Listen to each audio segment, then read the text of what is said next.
What's going on, guys? So right here, as you can see, I got the board. I'm just measuring to see how long it is, and then really I'm just measuring 2 inches on each side. So 2 inches on the left side, then I'm gonna go 2 inches on the right side, and then basically I'm gonna measure, I believe it was 31 inches, so I think about 15.5 inches I did in the middle.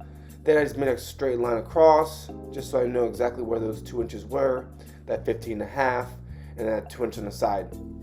From here, I just simply made some circles in the middle just so I know more or less where the line was going to be. As you can see in this shot, just made some more lines, took my Hart drill, just made some pre-holes, just some little holes so that the drill bit would continue to go down into the hole. I took my Hart drill, I drilled some little drill holes there as you can see, going down super smooth, no problem. Changed it up, got my impact. As you can see right here, I'm just measuring 4 inches on the impact on the drill bit. Just make sure that I'm only drilling about 4 inches down into the actual piece of wood. And that's going to come important later, so when we make the dowels. The dowels are going to also be 4 inches.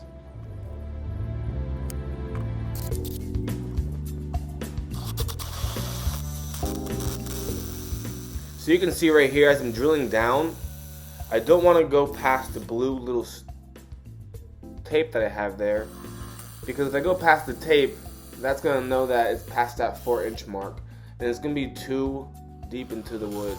So make sure that when you're drilling, you go to the little marker there on the tape, you come out, you look good, just showing the Hart drill, it's the impact, lovely, super strong, that's exactly what I need, and as you can see, we continue there. Alrighty, what's up guys, back at it. So as you can tell right here, this is not a Hart product. Sadly, I don't make one right now, the table saw that is. But what I'm doing right now is I'm using the Ryobi table saw that I got not too long ago. And basically I'm just looking back and forth at the board. As you can see, looking at the top, looking at the bottom, looking at the sides, making sure I like what I see, and just really understanding which side's going to be the top. From here, just putting it through the table saw. I didn't say this and I didn't show this, but on the table saw I did measure 2 inches that I'm going to be cutting. So imagine 2 inches what I cut into the board. So 2 inches on one side, 2 inches on the other side, and now we have those 2-inch holes, and that's what the dowels will be going into shortly. As you can see here, really excited about how the cuts came out. I haven't used a table saw too often. This is my first couple cuts, but they came out great, and I was super excited.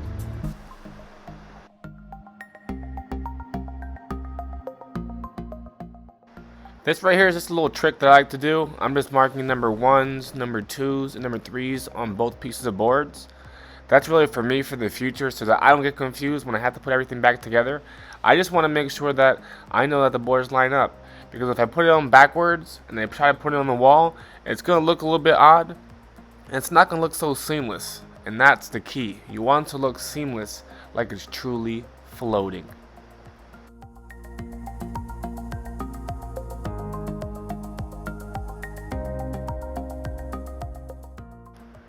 I'm just checking to make sure that everything looks good here. Once again, making sure that the 1s and 2s match up, which they do, they should.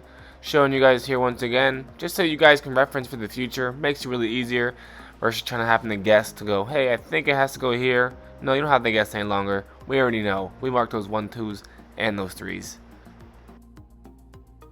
Remember earlier in the video when I showed you that you should probably drill only 4 inches down into the piece of wood?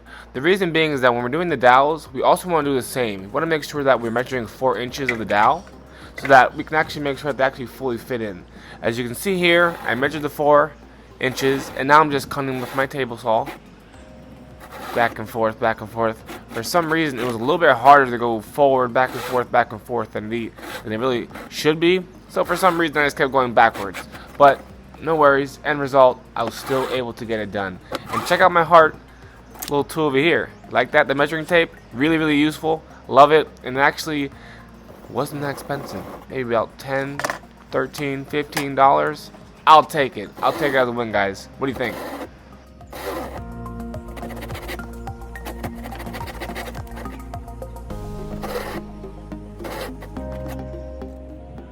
Who doesn't like a closer up look?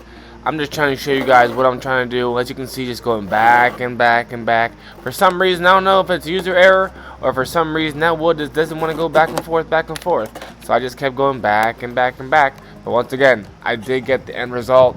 So as long as you get there, guys, patience is key. Let's keep going.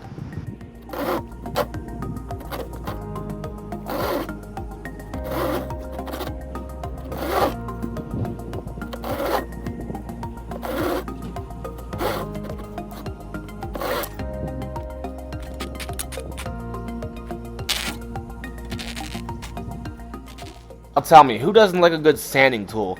So I picked this up maybe about a week or two ago, the Rotary tool, and honestly, I love this thing.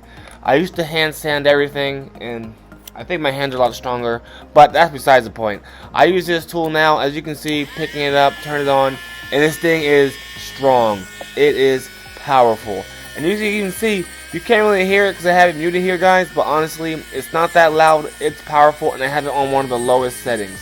If I crank that bad boy up to full throttle, I swear it would eat that wood like there's no tomorrow, like a wood chipper. Apologize. But let's keep at it, because you're going to see it gets even better from here. Look at that. Boom, boom, boom, boom, boom, boom. Let's keep it going, guys, because this is almost done. We're going to get to the exciting part shortly. The more exciting part, the installation.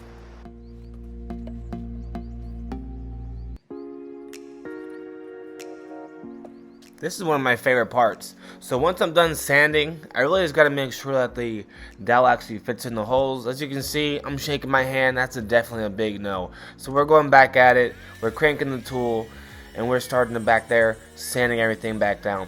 This is honestly one of my favorite parts. This is kind of therapeutic to me. Going back and forth, back and forth. The smell of the wood when you're doing this, to me, is fantastic.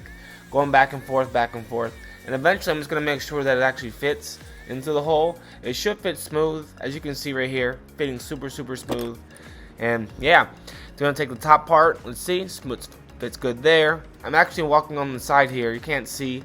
I'm actually taking the top part and I'm just hammering with a little hammer that I have, hammering the piece back into the small side, and I'm gonna come back over here shortly and I'm gonna make sure that it fits. As you can see there, I have my mallet. I'm back over here, kind of showing that it fits. Got it there. Look at that. Smooth fitting, everyone. Look, going to show you to the camera. Smooth fitting. In and out. In and out. And that's going to be perfect for that in the event that if you put it up one day on the wall and you need to take it down, or you want to paint it, or you got to do something with it, you want to make sure it's smooth. It's in and it's out. It's in and out. Super smooth.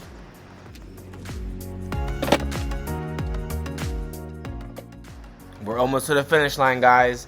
So I actually bought this last week. A lot of people online on Instagram and telling me I gotta get this product. So what do? I got this product. As I said before, I hate hand sanding. If I have the rotary tool for the small tools, for the small little things, I'll use it. If I have to do big things, I will definitely gonna use this going forward. This tool is so easy to use. As you can see, back and forth, back and forth.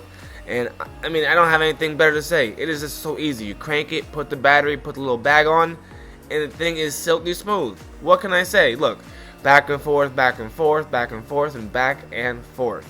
Does it get any easier than this? Literally, I don't have to hand sand any longer. I just put the sandpaper on this bad boy, make sure the battery is charged, and let's get at it. That's all I have to do. Simple sailing. Let's get it, guys.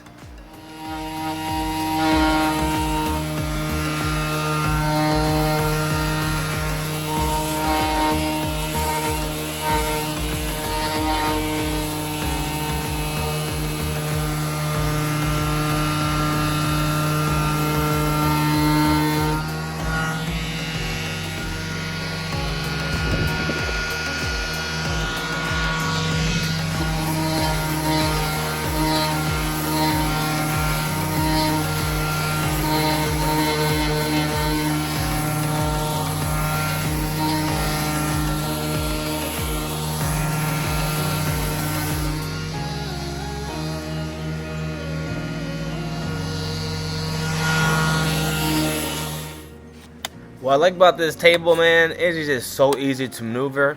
The little clips that they have, they make it super easy. You just click, as you can see, boom, boom, boom, boom, boom, boom, boom, boom, boom. Now I got it back into place. Just a little more sanding so you guys can see. Just wanted to show you how the table works and really how the sander works, man.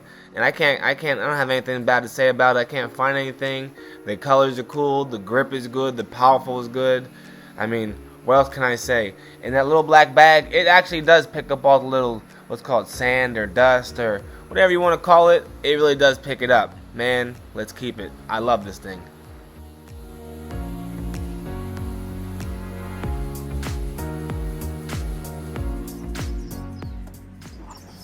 I went to Home Depot the other day and picked up this stain. Honestly, I don't know anything about it. I saw it was small, I saw it was cheap, and I said, hey, let's wing it, let's get it. It was maybe like $4 or $5. I'm like, if this is my first project, why spend a lot of money? Let's try this. And honestly, as you can see, I think it came out pretty good.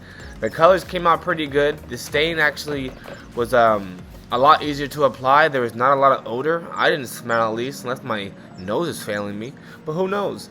As you can see, going back and forth, I loved it. And this is where it gets good, guys. Stay tuned. So I took my Hart measuring tape, and I think on this one right here, I think I did about 40 inches from the bottom of the wall up to the top, maybe 35, you know, and then I marked it on the wall, just trying to get a base point for where I thought I was gonna like this floating shelf. And I think I did a pretty good job pointing towards it, just so the camera can see. Once again, initially I was gonna take my tool right there and just make a line, but I was like, this is not gonna work. So then I took my Hart leveler. I was like, actually, this is a lot better. It's more straight, it's easier, and it's not flimsy, as you know most measuring tapes are. What I'm using right here to actually mark is that I went to Walmart, and actually Hart sells these little marking pencils that are sweet. I think they're about 33 to 38 cents a pop, so I bought 3 of them. Right here, just took the shelf, lined it up against the line I had on there, make sure I liked it, and I'm pretty sure I did, because as you can see in the video going forward, that's where I actually marked it. At the same time, I had this old rinky-dinky stud finder. What I did was basically I grabbed this one from Walmart again, Hart brand, and this one's actually sweet, a lot better, because it tells you where the stud is. Meaning, if I'm a little to the left, it says basically go to the right. If I'm too much to the right, it says Dan, go to the left. And what did I do? I went to the left. As you can see, you got those little colors there. I'm marking it. Boom, boom, boom, boom, boom. Shading the wall. Just so that I know this is where the stud is. This is where you're going to want to make those incisions with the screws. And once again, just going to the right. You can see a little better in camera. It turns red.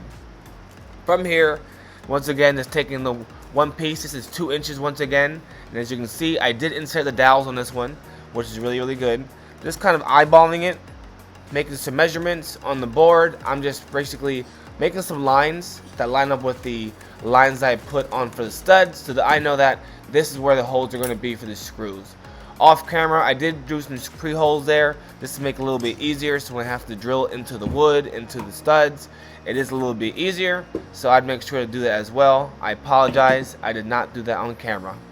But as you can see, I'm just lining it up once again with the lines. My silly self. I must not have been paying attention too hard here, because I did go backwards, but no worries. I did catch it before I started installing. And that's why I made sure the lines on the board actually lined up with the lines on the wall to make sure of this. From here, as you can see, just making sure everything is still good. Making sure I got everything there. I took my Hart drill. I love this thing, man. It feels really good in the hand. The battery's really, really, really long lasting. And the drill bits are really, really good. As you can see, hit it a couple times. Oop! At first I thought I dropped it. I thought it was a little weak, but nope, it's actually still good. Hit it with the drill a few times. Boom, boom, boom. Got it. All right, back in action. Got off camera. I wanted to get another drill bit just to make sure that the one I had was, you know, accurate for the size that we're using. Looks good. I noticed. Wait a second. I think I like the impact better for this. I remember last time I did this, the impact worked better, so no worries. This time I put my leveler back on there because I haven't screwed the second screw in yet, but that's coming shortly. So here I'm just giving a few more hits on that first screw, make sure that it is pushed nice and tightly against the wall. But don't worry, if it goes too hard, don't worry, there should be a little bit of slack on the right side before you punch it in. Off camera, just get another screw. You can see it right there. Alrighty, this is where it gets leveler. So right here, just making sure that it is leveled, looking at that middle leveler to make sure it's good, kind of just pushing up a little bit until we get to the right level. Make sure it's 100% there. Put the screw in there, still eyeballing, holding it here, and then taking that impact and really just hitting it a few times, make sure it's good. Going back here, make sure it's leveled, good to go, and boom. Sometimes I've noticed that on the behind there, it's not flush with the wall, so I like to push the wood a little against the wall and then, you know, hit it a few more times with the impact. Definitely make sure it's tight against the wall. So if you see that there, there's a little space, push the wood up, hit it a few times with the impact or whatever you're using there, and it should be good. After that, all you have to do is get your second piece of wood.